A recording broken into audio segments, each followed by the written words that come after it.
So in this video I want to show you how to make a light surround for your display. So this will hang up like this, and it just means it just covers the light. It would normally look like that. It's kind of, you know, hanging up on your display area, so it tends to not fit in with the display. Whereas if you've already got some bases or rocks that you've made to stand your figures on, it's quite nice to also cover up the light source, and I just think it adds something else to it. So there's lots of ways you can do this, lots of different types of rock formations. I'm not particularly how I would describe, or particularly sure how I would describe this rock formation, but I think it works within the Transformers kind of setting. So that's what I'm going to be looking at in this video. So just first of all, just to talk you through the lights, these are motion sensor lights.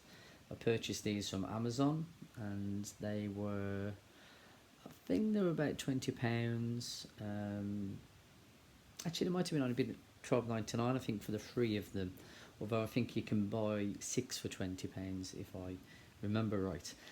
I decided to go with these lights as opposed to other light sources because they're battery operated, but also it's a rechargeable battery, so you can plug it in. You can see you've got a little port there, and you can recharge it, so you're not having to buy new batteries. It's also motion sensor, so the light's not on all of the time, but as you walk past it, it lights up, and then you just get to see your displays come alive when you walk into the room, and I quite like that. It might not suit everybody's tastes, but it's suiting mine. It's quite a strong light source. You've got an option between a warm setting and a white setting. So if I just switch that on, you can see the glare that's coming off that on this video here. Just turn that off for a moment. So when you switch them on, they will go off by themselves and then come back on if they detect motion.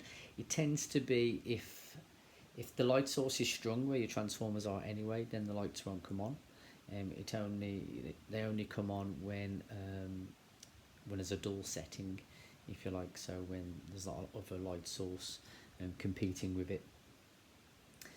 It also has a magnetic top to it, and you get some kind of sticky back metal discs which you can then stick to your DTOF or your Billy bookcases or whatever shelving unit you've got, and then that will then allow the light to stick to your shelving unit, and obviously you can pull those off so you can recharge them. So I quite liked the flexibility I got with these, but I wanted to, as I said, create a surround so they tie in with my display.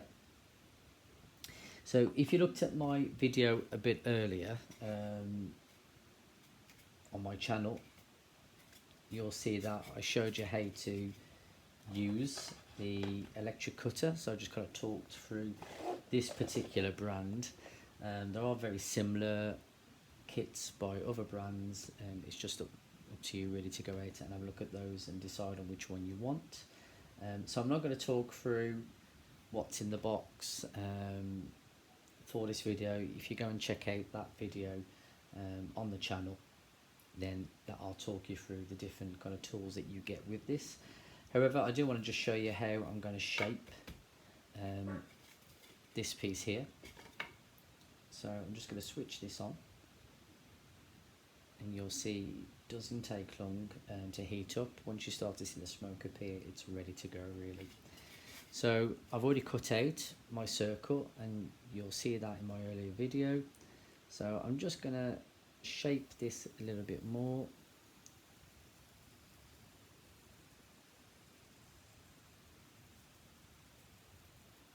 So nice and slow, pull off the bits you don't want.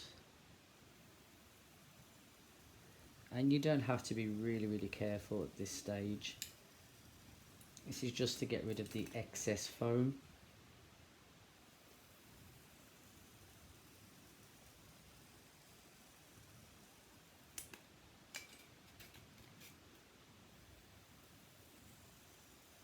You can use the files and the sandpaper to kind of shape it a little bit more a bit later on. So once you're happy with the shape, again, then it's up to you to decide what you're going to do with it. So I want to kind of create a slant for this, because this initial piece here, the rock formation is quite straight, it was quite vertical all the way around, so I wanted a bit more of a slant on this one. So I'm just going to kind of start to cut at an angle. So I'm trying to cut off this edge here. So if I just kind of hold that up a little bit, you can see I just want to get close to the bottom of the base and where I've cut the circle. So I'm cutting quite deep. Do be careful of your fingers. I'm just going to pull that bit off so you can see how that's looking. But you can see then I'm getting more of a tapered edge to it, almost suppose like a volcano really, if you like, which is the look that I'm going for this piece. So I'm just going to do the same again. So what I'm trying to do is get an angle between that line there and the base. So that's the angle I'm looking for. So I don't want to go too far in. So I'm just looking at the bottom of the base and I'm looking at that circle in the middle and I'm just twisting this around at the same time.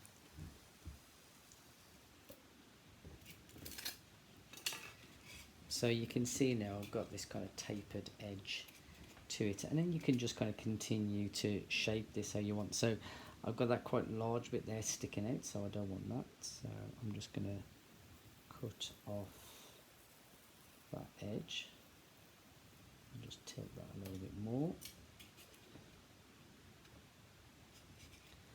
And to be honest, I think I'm okay with that. I think the rest I can do with the knife and the files. So I'm going to switch off my electric tool cutter. Or should I say electric foam cutter, not tool cutter. So I'm quite happy with that for the initial shape. So I'll see you in a moment and I'll show you how to make it look a little bit more like a rock face. Okay, so we've got our basic cut, which I've just shown you. As you can see, this circular area here, it's still not quite the right shape it should be, because we need to fit in our light source, and as you can see, that won't fit in just yet. So when I marked out where this hole would need to be cut, you can see my kind of pen mark just there. So I haven't quite got up to the line because you don't want to go further than the line, especially when using the electric foam cutter. So it is better to do this end with a file rather than trying to cut this exactly with the wire cutter. So I'm just going to use these small files here just to get rid of these extra bits that I don't need, and I'll be back with you in a moment. Okay, so I've taken this down to the line just by using a couple of these small files. You don't want to be using a large file like this for that area, so these small ones work fine. And as I said before, you could pick up these from a DIY shop, usually for about £4 or £5. When you get to this point, it's a case of just keep trying to fit in your light source. Now you can see this is still quite snug, so I still need to take off a little bit. So the best thing to do is just to kind of look up to the lights and just see where there might be gaps or where it might seem a little bit too snug. And then it's just a case then of going back to your file and kind of taking a bit more off.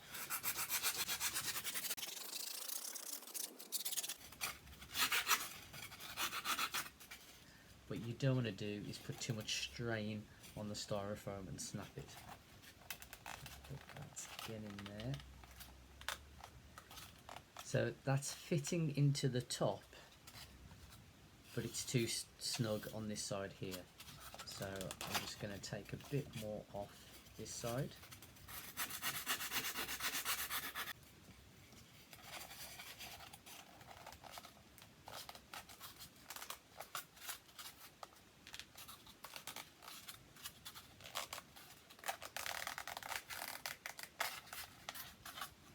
Okay, yeah, I'm happy with that. I want it snug because I don't want to have to glue the styrofoam to the light. I want to be able to kind of take this out of the styrofoam when I need to charge it, as this is a chargeable light source.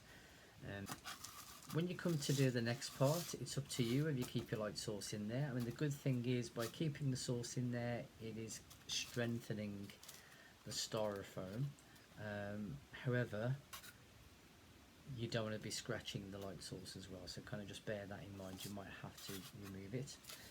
So I'm just going to do a quick tidy. I'll be back in a moment. Okay, so I've just tidied up. Just a quick mention, you do want the flat files when you're removing, if you like, that extra bit of styrofoam from the circular part. They tend to work best. Whereas for this next part, where we're coming to add the texture to this kind of rock formation, then actually the round file, or this one which is more of a kind of triangular shape, that will work best. And of course you can use your knife as well. So I'm just going to start just by kind of cutting in some shapes, and I want this to look a little bit more like volcanic rock. So if you look at this one here, so there's lots and lots of these kind of jagged lines, but whereas this looks more of a kind of a vertical finish, this one is more at an angle. So all I'm doing here is, and there's a couple of options, you don't have to actually use your knife, but if it just makes you feel a bit more comfortable, just to kind of get used to the shape, then start with this, and then you could go into your file if you want to. So what I'm just trying to do, I don't want this to be smooth, I want this to be rough, so I'm just cutting in at one angle and then at another angle, just chipping away around the edge. Now, as I said, you can do that, or you could just take your file and you can simply cut into the styrofoam that way. And you just want to do lots and lots, if you like, stripes, I guess, around the edge. You don't want them to be uniform, so kind of go slightly different angles, and you also want to cut into the top so that you're getting a rough edge across the top there. You don't want that to be smooth. So I'm just going to take a little bit of time moving around the edge, and I'll come back to you in a moment.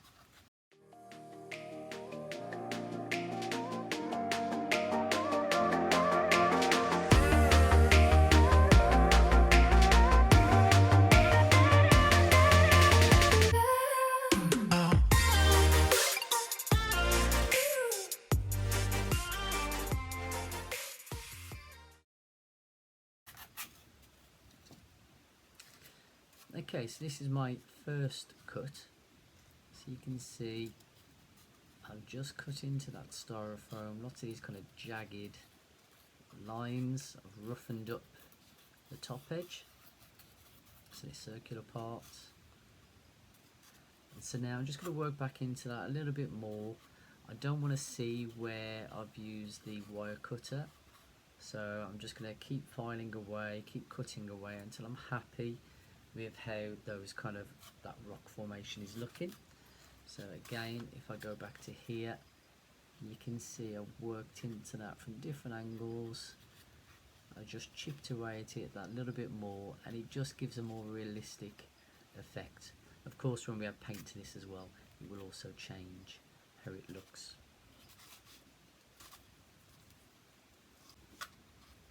Yes, already I think that looks a lot better. That looks more interesting. Let's just look at it from this angle, because that's how it will essentially hang on the shelf.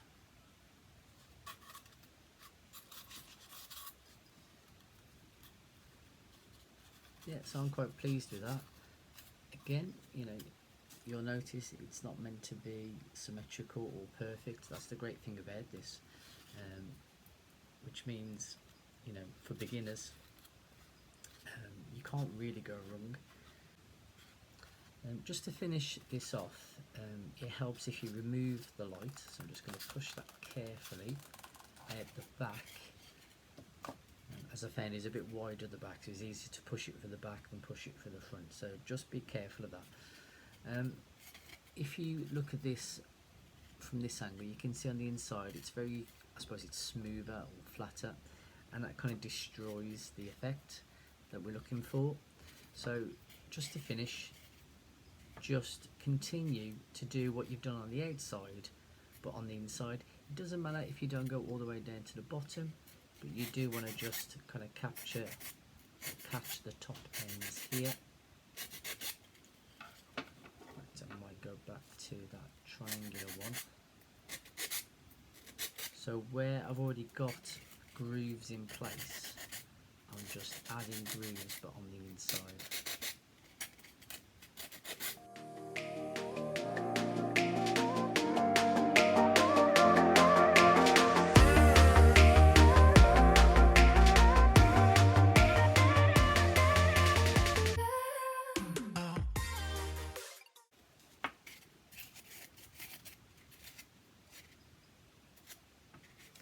So just by adding a little bit more detail just on the very edges on the inside, you can see it just makes it look a little bit better.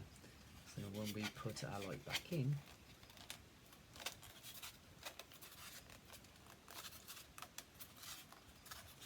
I think it just adds a better finish to the overall piece. Okay, thanks for watching. Don't forget to like and subscribe, and I'll see you in my next video where I'll show you how to paint this up.